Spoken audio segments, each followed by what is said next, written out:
नमस्कार मित्रों, आज मैं आपसे एक गंभीर विषय पर बात करना चाहता हूं, नशा। नशा आजकल एक बहुत ही गंभीर समस्या बन गया है। यह न केवल व्यक्ति के जीवन को बर्बाद करता है, बल्कि परिवारों और समाज को भी नुकसान पहुंचाता है। क्या आप जानते हैं कि नशे से छुटकारा पाने में बाइबल हमारी मदद कर सकती है?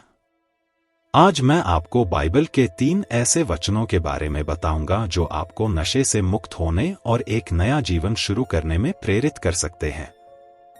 पहला वचन है 1 कुरिन्थियों 6 की 19 और 20, दूसरा वचन है इफिसियों 5 की 18 और तीसरा वचन है गलातियों 5 की 22 और 23। मित्रों, अगर आप नशे से जूझ रहे हैं तो हार न माने। परमेश्वर आपकी मदद करना चाहता है। प्रार्थना करें, बाइबल पढ़ें और अन्य मसीहियों के साथ संगति करें।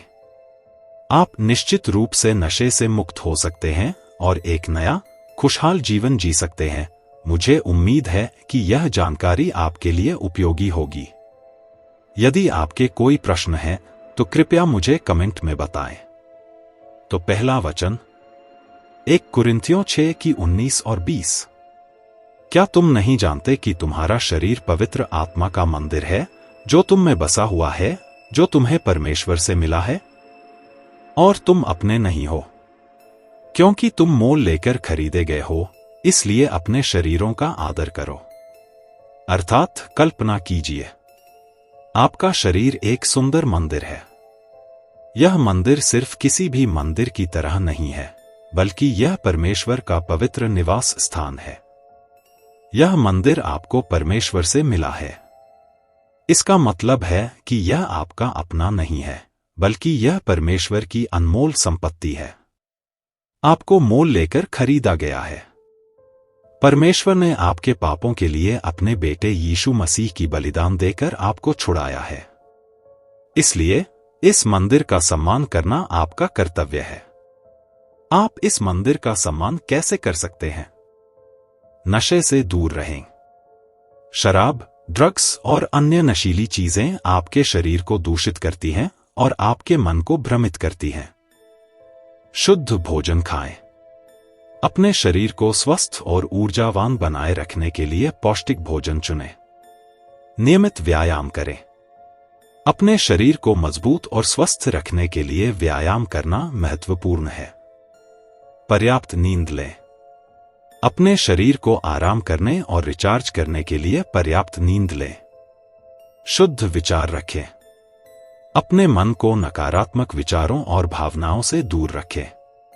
अच्छे काम करें। दूसरों की मदद करें और दुनिया में सकारात्मक बदलाव लाने के लिए प्रयास करें। याद रखें, आपका शरीर परमेश्वर का मंदिर है। इसका सम्मान करें और इसे उस उद्देश्य के लिए उपयोग करें जिसके लिए इसे बनाया गया था। तो यह वचन हमें याद दिलाता है कि हमारा शरीर सिर्फ भौतिक वस्तु नहीं है, बल्कि यह आत्मा का निवास स्थान है। हमें अपने शरीर का ध्यान रखना चाहिए और इसे पवित्र रखना चाहिए। हम जो खाते हैं, पीते हैं, सोचते हैं और करते हैं, वह सब हमारे शरीर को प्रभावित करता है। हमें ऐसे विकल्प चुनने चाहिए जो हमें स्वस्थ और मजबूत बनाए रखें, ताकि हम परमेश्वर की सेवा में अपना सर्वश्रेष्ठ प्रदर्शन कर सकें। अब प्रभु नशा छुड़ाना के बात करने पर दूसरा वचन इफिसियों 5 की 18 की बात में बताते हैं। और आत्मा से भरे रहो, गीत, स्तुति और आध्यात्मिक गीत गाते हुए अपने प्रभु यीशु मसीह के लिए हृदय से धन्यवाद देते रहो। यह वचन के जरिए प्रभु समझाना चाहते हैं जैसे कि आप एक खाली गुब्बारे की तरह हैं। यह गुब्बारा हवा से भरा जा सकता है या यह खाली रह सकता है। आत्मा से भरा होना हवा से भरे गुब्बारे जैसा है। जब आप आत्मा से भरे होते हैं, तो आप खुशी, शांति, प्रेम और शक्ति से भरे होते हैं। खाली रहना खाली गुब्बारे जैसा है।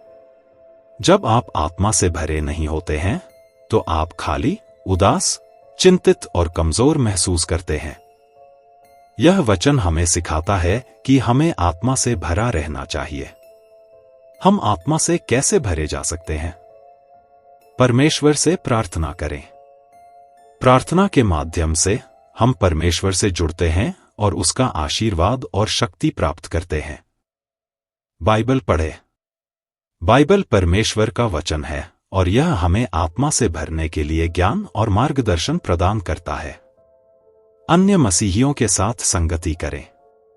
जब हम अन्य मसीहियों के साथ समय बिताते हैं तो हम एक दूसरे को प्रोत्साहित और प्रेरित कर सकते हैं। पवित्र आत्मा के मार्गदर्शन का पालन करें। पवित्र आत्मा हमेशा हमें सही रास्ता दिखाने और सही निर्णय लेने में मदद करने के लिए हमारे साथ रहता है। जब हम आत्मा से भरे होते हैं तो हम कई सकारात्मक बदलाव अनुभव करते हैं। हम अधिक खुश और शांत महसूस करते हैं। हम दूसरों के साथ अधिक प्रेम और करुणा दिखाते हैं। हम अधिक शक्तिशाली और साहसी महसूस करते हैं। हम परमेश्वर की इच्छा को समझने और उसका पालन करने में सक्षम होते हैं। इसलिए आज ही परमेश्वर से आत्मा से भरने के लिए प्रार्थना करें। आप निश्चित रूप से एक बदलाव महसूस करेंगे। यह वचन हमें याद दिलाता है कि आत्मा से भरा होना ईसाई जीवन का एक महत्वपूर्ण हिस्सा है। यह हमें शक्ति, मार्गदर्शन और आशीर्वाद प्रदान करता है जिसकी हमें जीवन में सफल होने के लिए आवश्यकता होती है। अब बात करते हैं परमेश्वर की तीसरा वचन की। इस विषय पर प्रभु तीसरा वचन गलातियों 5 की 22 और 23 की है, जिसमें कहता है, परंतु आत्मा का फल प्रेम, आनंद, मधुरता, धैर्य, दया, भलाई, विश्वास, नम्रता और संयम है।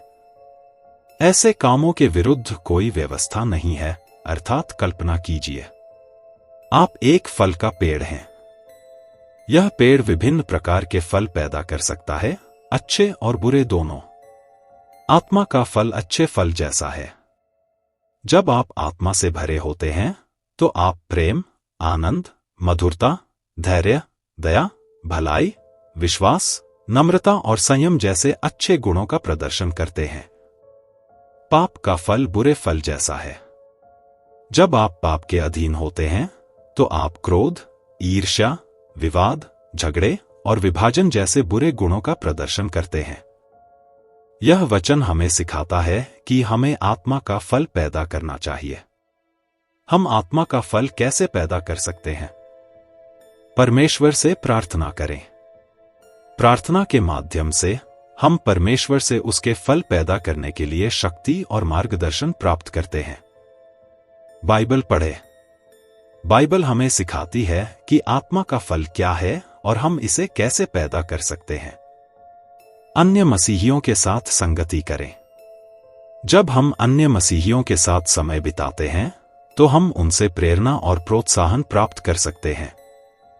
पवित्र आत्मा के मार्गदर्शन का पालन करें।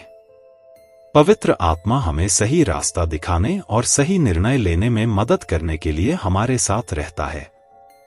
जब हम आत्मा का फल पैदा करते हैं तो हम कई सकारात्मक बदलाव अनुभव करते हैं। हम दूसरों के साथ अधिक प्रेम और करुणा दिखाते हैं। हम अधिक शांतिपूर्ण और धैर्यवान महसूस करते हैं। हम अधिक आत्मविश्वास और साहसी महसूस करते हैं। हम दूसरों के लिए एक सकारात्मक प्रभाव डाल सकते हैं और परमेश्वर की महिमा कर सकते हैं। इसलिए आज ही परमेश्वर से आत्मा का फल पैदा करने आप निश्चित रूप से एक बदलाव महसूस करेंगे। तो यह वचन हमें याद दिलाता है कि आत्मा का फल ईसाई जीवन का एक महत्वपूर्ण हिस्सा है। यह हमें दूसरों के साथ कैसे व्यवहार करना चाहिए और कैसे जीना चाहिए, इसके बारे में मार्गदर्शन प्रदान करता है। आत्मा का फल पैदा करना हमेशा आसान नहीं होता है, लेकिन यह निश्चित रूप से प्रयास करने लायक है। जब हम आत्मा का फल पैदा करते हैं तो हम परमेश्वर के चरित्र को प्रतिबिंबित करते हैं और दुनिया में एक सकारात्मक बदलाव ला सकते हैं। नमस्कार दोस्तों, आज हमने नशे से छुटकारा पाने के लिए बाइबल के 3 महत्वपूर्ण वचनों पर चर्चा की। 1 कुरिन्थियों 6:19-20 हमें याद दिलाता है कि हमारा शरीर परमेश्वर का मंदिर है और हमें इसका सम्मान करना चाहिए।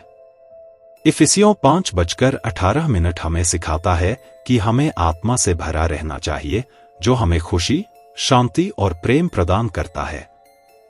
गलातियों 5:22-23 हमें आत्मा का फल पैदा करने के लिए प्रेरित करता है, जो हमें दूसरों के साथ प्रेम और करुणा से व्यवहार करने में मदद करता है।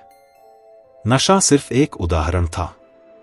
ज्ञान की रोशनी जीवन में हर चुनौती से पार पाने में हमारी मदद करती है। हमें हर दिन नई चीजें सीखने की कोशिश करनी चाहिए। किताबें पढ़ें, लेख सुनें, ऑनलाइन कोर्स करें, विशेषज्ञों से बात करें। ज्ञान हमें सशक्त बनाता है। यह हमें बेहतर निर्णय लेने, चुनौतियों का सामना करने और एक खुशहाल और सफल जीवन जीने में मदद करता है। तो आइए मिलकर ज्ञान की ज्योति जगाएं, अपना और दूसरों का जीवन रोशन करें। धन्यवाद। यहां कुछ YouTube वीडियो के लिए सुझाव दिए गए हैं। ज्ञान की शक्ति। आप इस विषय पर कई प्रेरणादायक वीडियो ढूंढ सकते हैं। विभिन्न विषयों पर जानकारी। आप विज्ञान, इतिहास, दर्शन, कला और अन्य विषयों पर जानकारी प्रदान करने वाले वीडियो देख सकते हैं। ज्ञान से जीवन बदलने वाले लोगों की कहानियां। इन कहानियों को सुनकर आपको प्रेरणा और आशा मिलेगी। आपके ज्ञान की यात्रा शुभ हो।